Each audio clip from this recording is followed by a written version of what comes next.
예, 안녕하십니까. 아마 이 문재인 대통령이 오늘 워싱턴으로 떠납니다. 뭐, 떠나기 전에 트럼프 대통령이 어제 문재인과 통화를 했다는데, 이 정황으로 보나, 외신 보도로 보나, 근데 요즘 뭐 외신이라고 했다면은 뉴욕타임즈 워싱턴 포스트가 뭐 거의 네이버 댓글이 돼가지고, 뭐 그걸 믿을 수는 없는데, 근데 뭐 정황상 어제 전화는 트럼프 대통령이 먼저 전화한 게 맞겠죠. 문제는 지금 트럼프 대통령이 할 말이 없어요. 할 말이 없어요. 더군다나 김정은이하고 한라인 개설했다고 그렇게 이 쇼를 하더니 전화통화도 못해.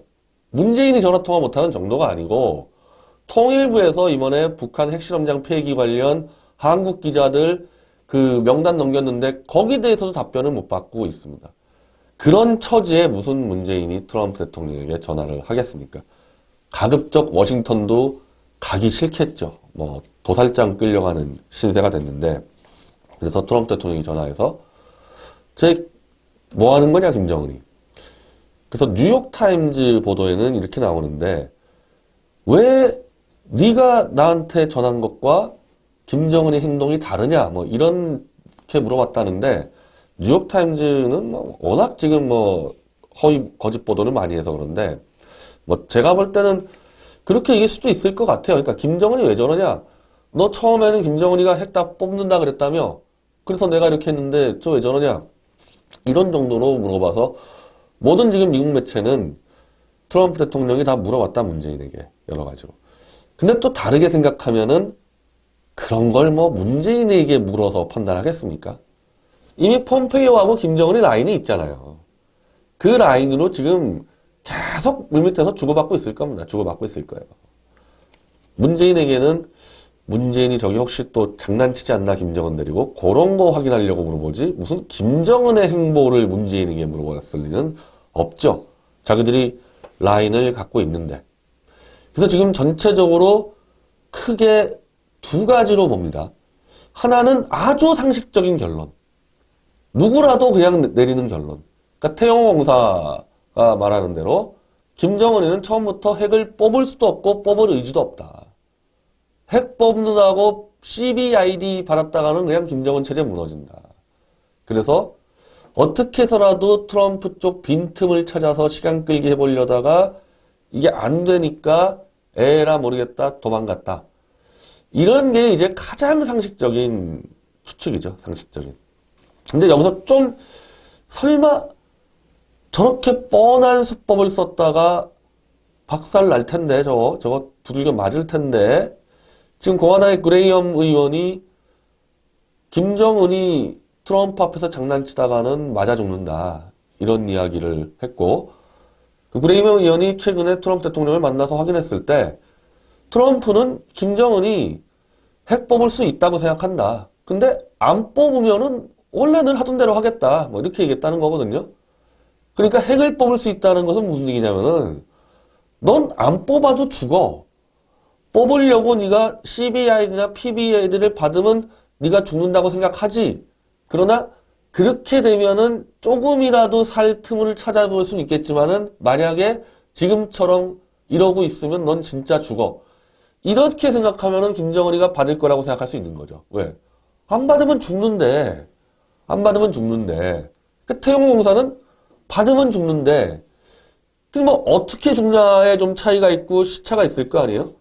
그러니까 CBI들이나 PBI들을 받았다가는 북한 민중들에게 잡혀 죽는 수가 가능성이 더 높은 거고 안 받으면은 주석궁에서 신의 막대기 한 대 맞고 죽는 수가 있는 거고. 그래서 뭐 제가 늘 말씀드리지만은 어느 놈이 자살을 하는데 청산가리 먹고 죽느냐 뛰어내려 죽느냐 이거는 예측이 안 되는 거예요. 이거는 예측이 안 되는 거 아닙니까? 그래서 김정은이는 죽는다. 단지 만약에 여기서 산다 했을 때 가장 살 수 있는 높은 확률은 망명이 제일 좋죠. 망명이. 간첩명당 딱 5만 명 들고 그냥 날아가 버리는 거죠. 싱가포르에서 망명할 수도 있고 아니면은 이놈이 망명할 것 같아? 그러면 북한 군부에 체포될 것 같으니까 에라 모르겠다. 전용기 끌고 도쿄로 망명할 수도 있고 뭐 괌으로 날아가는 수도 있고 하여튼 가장 살 수 있는 유력한 방법은 망명뿐입니다. 그러면 지금 이 뉴욕타임즈 등 미국의 언론과 한국의 이 보수파리 유튜버들이 얘기하는 대로 트럼프와 김정은이 문재인이가 야합을 한다? 오늘은 아예 또 그런 제목을 올려놨던데 문씨, 김씨, 트씨가 야합을 하려고 한다. 참, 그 가능성이 있느냐? 그 가능성이. 글쎄, 나는 참 모르겠어요. 그게 그런 식으로 막 갖다 선동해야 되는데, 그러면 먼저 취한 액션들을 보고 판단해야 되는데, 아니, 도저히 안 되는 게, 그러니까 이런 사람들은 그렇게 설명해 봐야 돼요. 그, 개돼지 선동하듯이 그런 식으로 주장하지 말고, 그럼 대체 유럽 전체를 발칵 뒤집혀 놓은, 중동뿐 아니라 유럽을 뒤집혀 놓은 이란 핵협정은 왜 파기를 합니까? 김정은 정도하고 야합할 바에야?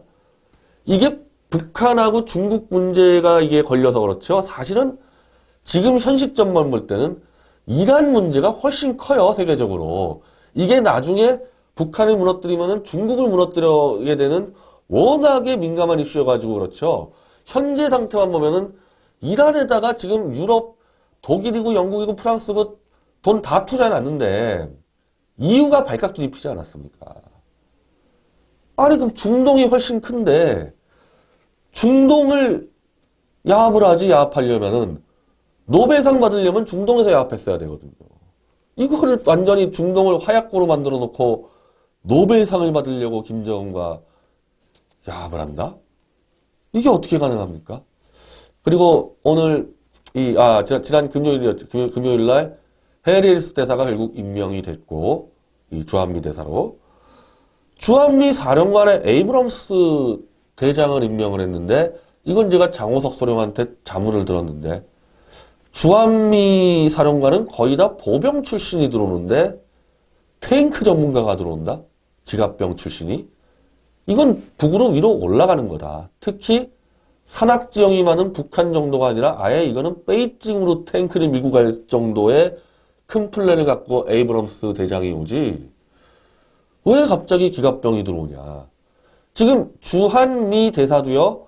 역대 최고의 거물이 들어온 겁니다. 미 태평양 함대 사령관, 미군의 절반의 전력을 갖고 있는 야합을 하는데 왜 전쟁 전문가? 그것도 해군은 공격용이에요. 해군 최고의 거물이 야합을 하려고 한국 대사로 들어옵니까? 그리고 주한미 사령관이 탱크 전문가가 들어와요. 그것도 에이브럼스라는 부친이 워낙 유명해서 M1 에이브럼스 탱크라는 그 이름까지 갖고 있는 육군 또 최고의 거물 집안이죠. 이런 급들을 다 집어넣고 김정은과 야합을 해요. 그리고 둘 다 초강경파. 더군다나 해리스는 호주 대사로 부임해가지고 파티까지 열었어요. 축하 파티까지. 그런데 너 한국으로 가. 그랬을 때 이거는 이제 각종 월스트 저널이나 이런 데서 좀 보도를 하는데 더 큰 역할이라고 본다. 그러니까 미 대사로 임명할 때는 동맹국일수록 그리고 큰 나라일수록 그리고 영어권일수록 순서대로 임명하는 거 아닙니까? 제1순위가 여전히 미국은 주영 대사죠. 영국 대사가 1순위고 그 다음에 쭉쭉쭉 가면서 미국의 이른바 영연방 동맹국들인 당연히 캐나다 그리고 호주 이렇게 가지 않냐는 겁니다. 서열이 훨씬 위에요. 주 호주 대사가. 그 서열 높은 데서 너 한국으로 들어가. 이렇게 얘기하려면요. 엄청난 미션이 있다고 얘기를 해야지 들어가지. 아니 본인이 안 간다 그러면 안 가는 거 아니에요. 이미 청문회까지 맞춘 사람인데 김정은이하고 야합하려고 해리스 대사를 그 전쟁 전문가를 집어넣고 할 줄 아는 건 전쟁밖에 없는데 김정은하고 딜 치려고 이 사람을 넣어요. 그러니까 안 맞는 거예요. 지금까지 미국이 보여준 행보가. 트럼프 트위터나 뉴욕타임즈, 워싱턴 포스트 사설만 보고 호들갑 떨지 말라는 겁니다. 직접 조치를 취한 것들을 보세요. 그런 게 어디 있냐는 거죠. 오늘 월스트리트저널에서 이제 아주 이례적으로 미 좌파 선동 언론들을 비판을 했는데 이 제목은 트럼프 앤 볼튼 온 리비아. 그러니까 트럼프 대통령이 리비아식 해법이 아니라고 얘기하니까 존 볼턴 경질설을 마구잡이 떠들어대고 있지 않습니까? 미국 좌파 언론들이. 거기에 대해서 월스트리트저널이 그냥 정확히 설명해버린 거예요.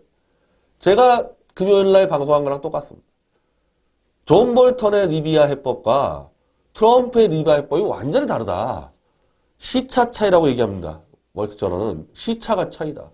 존 볼턴은 핵을 뽑아내는 방식을 가지고 리비아식을 얘기하는 거고 트럼프는 핵을 뽑은 다음에 가다피가 죽었으니까 뽑은 다음에 죽이지 않겠다. 그게 사실은 근데 이제 여기서도 그렇게 얘기하는데 이거 리비아 사례 좀 잘 좀 설명해줘라 트럼프한테. 리비아 사례 저는 가다피를 미국이 죽였다. 데시메이티드 힘, 데시메이티드 리비아. 리비아에 대해서 7번의 데시메이트라는 단어를 썼다는데 트럼프가. 이 데시메이트에 대해서 제가 김일선 교수에게 물어봤어요. 김일선 교수는 아리랑 TV까지 이 사회를 봤을 정도로 영어에 아주 능숙한 분인데 데시메이트라는 단어를 제가 미군 카투사에서 제가 들어본 기억이 안 나가지고 아 이거 군사 용어 아닌데 혹시 미국 정치권에서 많이 쓰는 단어입니까? 데시메이트라는 단어를? 전혀! 데시메이트라는 단어는 미국 마피아들이 쓰는 단어다. 마피아들이 이 적들 불러다가 너 죽어 초토화시켜?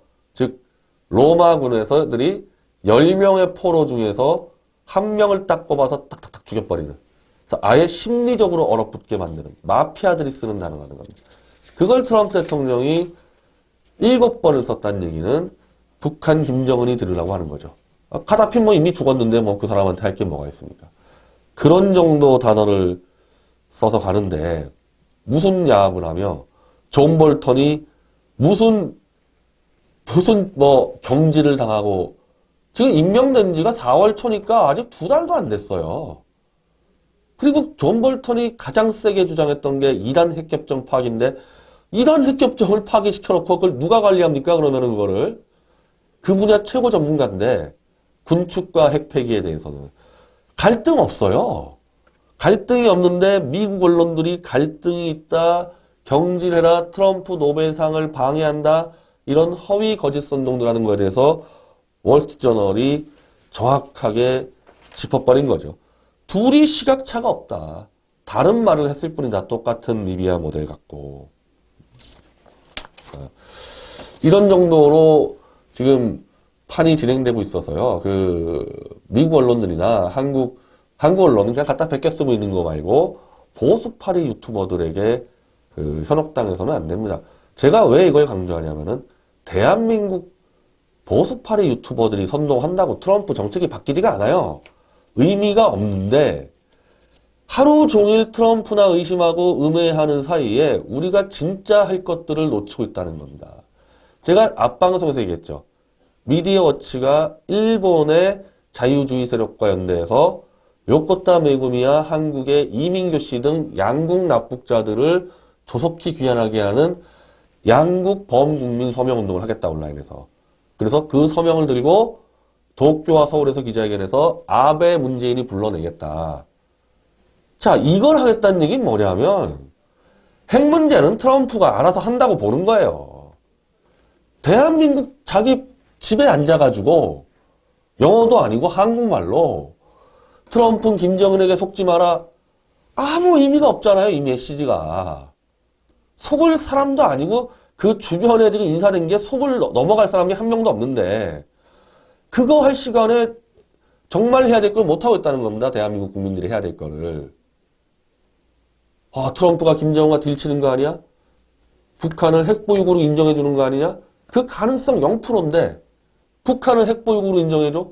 그 0%를 가지고 0% 가능성 가지고 바들바들 떨게 만들어서 실제로 우리가 해야 될 걸 못하게 막는 그걸 우려하는 거예요. 저는. 자, 아마 이제 오늘 밤에 문재인 트럼프 이 회담이 있는데 이것도요. 볼 것도 없어요. 어떻게 될지. 자, 아베가 일본에 2번 갔을 때 2번 다 트럼프의 초호화 리조트 별장인 마라라고로 갔습니다. 그래서 트럼프가 존 볼턴부터 폼페오까지 자기 수하들을 싹 다 데리고 마라라고로 갔어요. 그렇게 하고 있습니다. 일본과 미국은. 문제는 지금 워싱턴 두 번째죠. 워싱턴에서 호텔방 잡아야 돼요. 호텔방 잡아서 혼밥하고 있어야 됩니다. 또. 진짜 문재인이하고 트럼프가 야합을 해서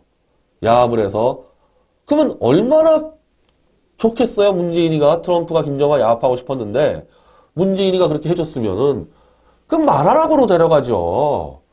이쪽도 강경화부터 쫙 다 끌고 와가지고 마라라고 데려가서 축하 파티 할 거 아닙니까? 그게 야합을 했다고 하면은 문재인이 불러다가 그냥 워싱턴에서 제가 볼 땐 캐물을 것도 없고요. 추궁할 것도 없고요. 너 뒤에서만 깜짝거리지 말고 가만히 있어라. 가만히 있고 김정은이 하고 딜칠 생각도 하지만 요 정도 얘기하고 끝낼 겁니다. 아마. 지금 이 조명균 통일부 장관까지도 아니 전체적으로 친문 세력이 유경식당 13명의 탈북자들을 기획 탈북이라 그러고 막 고소하고 박근혜 대통령을 고발하고 돌려보내라 이 생쇼라고 있는데 조명균 통일부 장관이 자진 납북이다. 자진 탈북이다. 이 잘라버렸어요. 이렇게. 그리고 최근에 강경화 장관이 국회에 나와서 나는 김정은이에 대해서 장밋빛 환상은 없다. 김정은이 믿느냐 물어보니까요. 말을 계속 안 하다가 믿는다까지는 얘기를 하고 왜 안 믿는다 그러면 뭐 이거는 뭐 문재인이 그냥 뒤통수 치는 거니까 그 대신에 장밋빛 환상은 없다. 아니 계속 미국 쪽 사람들 그렇게 얘기하지 않습니까? 우리 장밋빛 환상 없다. 아무도 환상 갖고 있지 않다. 그런 말을 강경화 외교부 장관이 합니다. 그리고 지금 정의용 안보실장과 임종석이는 뭐 완전히 지금 대립된 구도라는 것들은 지금 청와대 출입기자 내에서도 쫙 퍼지고 있는데 제가 판단할 땐 그런 거죠. 이미 이 관료 출신들, 통역사 출신들은 딱 보고 트럼프의 준수냐 김정은의 준수냐 이 문제거든요. 문재인은 아무것도 아니고 트럼프의 줄 서는 거예요. 관료 출신들은 볼 것도 없고요. 관료 출신들은. 그리고 통역사 출신 강경화도 트럼프의 줄 서 있는 겁니다. 정의용이 지금 존 볼턴을 상대하죠. 자, 정의용 정도는 지금 상대해주는 것 같아요. 이게 통상 전문가지만 나이가 한 70대고 그리고 통상 관료라는 것은 결국 미국과 함께 일했던 사람이라는 얘기거든요. 근데 강경화는 통역사니까 그냥 폼페이오가 데려다가 자기 필요한 거 시키고 있는데 저는 존 볼턴이 정의용한테는 제때제때 이야기를 하고 있다고 봐요. 그러면 청와대 안에서 미국의 입장을 어떻게 통보받게 되느냐. 존 볼턴이 정의용한테 전화했을 때 정의용이 청와대에다가 존 볼턴 가라사대 이렇게 얘기합니다. 그럼 걷다 대고 지금 임종석이 문정인이가 태클을 건다? 지금 돌아가는 판 보면요. 정의용이 다 꽉 잡고 있어요. 정의용이 잘나가지고 청와대를 잡는 게 아니라 존 볼턴 메시지를 전달하니까 청와대에다가. 그럼 한번 이거 잘 생각해보란 말입니다. 왜 북한이 맥스 선더를 문제 삼았는데 맥스 선더 오늘 국방부가 그대로 진행하고 있다 그래요. 아예 좋지 않지 했어요. 문재인이. 입도 안 꺼냈습니다. 지금 이 관련해서요. 문재인이 입을 연 게 없어요. 북한 김정은이 이 도발행위 한 거에 대해서. 아무 말도 안 합니다. 전화 통화도 못하면서 안 돌아가는 거예요. 지금 청와대 라인이. 안 돌아가는 겁니다. 다 따라 놀고 있는 거예요. 정의용은 존 볼턴만 듣고 있고 강경한 폼페이오만 듣고 있고 조명균 통일부 장관은 아마도 존 볼턴이 정의용 얘기하면은 그거 지금 전달받고 있을 거예요. 그 하나의 좀 정황 증거가 정의용이 남북 정상회담 추진이 해서 이제 경협을 해야 되잖아요. 준비를. 근데 정의용이 미국 쪽에서 남북 경협 서두르지 마라. 핵 뽑을 때까지는. 이 경고가 들어왔다고 이야기를 했습니다. 그 경고 누구 통해 들어왔겠어요? 존 볼턴 정의용 통해서 들어왔지 않겠습니까? 이렇게 돼 있는 형국이라는 거죠. 여기서 문재인이가 움직일 수 있는 거는 하나도 없는 겁니다. 하나도 없는 거예요. 내일 뭐 아마 공동선언문이 나올지 안 나올지 모르겠는데 이 공동선언문이 나오면은 당연히 북한의 전면 비핵화를 지지한다. 그리고 북한이 전면 비핵화되면은 개혁 개방을 통해 투자를 통해서 한국과 같은 산업화를 성공시켜 주겠다. 이것도 당근이 아니에요. 북한에 투자를 확대해주겠다는 얘기가 절대 당근이 아니에요. 한마디로 민주주의, 시장주의를 보급하겠다는 얘기거든요. 이미 폼페이오조차, 이제는 무슨 폼페이오가 비둘기파가 됐어요? 이 미국 좌익 언론과 한국의 보수파리들 때문에 폼페이오가 지금 비둘기파래요. 이 얼마나 웃긴 얘기입니까? 오죽 초강경 전시 라인업을 짜놓으니까 폼페이오가 이제 비둘기 온건파라 그래. 그 폼페이오조차도 미국의 세금은 쓰지 않겠다. 시장주의를 보급해서 미국 기업이 돈 벌 수 있으면 들어가고, 지금처럼 들어갔다가 그냥 쏴 죽이고 감옥 잡아놓고 뺏어버리면 안 들어가는 거죠. 그러면 누가 들어갑니까? 태영호공사 제가 관련 내용 보니까 북한 애들은 일단은 제일 쉬운 관광산업으로 돈을 끌어모은다 그러는데, 관광산업으로 박광자 씨가 총 맞아 죽었고 워터 원비어가 지금 어떻게 보면 살인을 당했는데 누가 관광을 갑니까 거기에? 이 체제를 바꾸지 않고. 문재인이 한번 대한민국 국민 보냈다가 한 명이라도 납북돼봐요. 거기서 못 보내요. 다른 나라 정부에서 보내지 못하는. 그래서 다 지금 가지 말라 그러고 있지 않습니까? 물론 그렇게 해도 또 들어가는 사람들. 태용공사 말이 재밌더라고요. 나 이 강연하는 거 보니까. 이렇게 홍보한대요. 중국의 이른바 영국의 관광회사들이 중국에다가 차려놓고 지구상의 마지막 남은 스탈린 체제 국가입니다. 이 나라는 조만간 망할 거니까 지금이 기회입니다. 스탈린 체제를 보러 갑시다. 이렇게 사람들을 모은다는 거 아닙니까? 그런 모험 좋아하는 사람들이 다 가지. 누가 갑니까? 지금 저 상황에서. 원비어 어떻게 끌려 나왔는데요. 그것도 안 되는 거예요. 그러니까 김정은 1인 독재 체제를 무너뜨리지 않고는 경제적 보상도 사실상 없는 겁니다. 없는 거예요. 되지도 않는 거예요. 그래서 뭐 늘 이런 식으로 설명을 하는데, 뭐 그래도 계속 끊임없이 선동. 특히 이제 미국발 선동이 워낙 강하니까 뉴욕타임즈나 워싱턴 포스트나. 그래서 몇 곳을 좀 제가 추천해 드리는데, 태평TV 김일성 교수 채널하고 이한방송 장호석 소령 채널하고 저 중앙일보, 미주중앙일보의 원용석의 옴니들하고 미국 언론을 잘 분리해서 설명해줘요. 그러니까 이거 왜 괜찮냐면은 우리는 미국 언론 누가 어떻게 보도했다 그러면은 그 매체가 뭔지 잘 모르잖아요. 근데 이분은 미국에 지금 거주하는지 모르겠는데 어디가 어떻게 얘기한 거에 대해서 딱딱딱 분류해주거든요. 예를 들면 뉴욕타임즈? 그건 원래부터 특가 매체니까 트럼프가 뭘 하든 까니까 그거는 딱 빼주고, 그래서 미국 언론을 모니터링 해주니까 원용석의 옴니에드 이런 것들을 보면서 좀 국민으로서, 대한민국 국민으로서 해야 될 거. 우리 대한민국 납북자 국군포로 귀환하는데 이렇게 한 스텝을 더 나아가는 그런 기획들을 하고 그걸 좀 받아들여줬으면 좋겠습니다. 트럼프 걱정이요 세상에서 가장 쓸데없는 일입니다.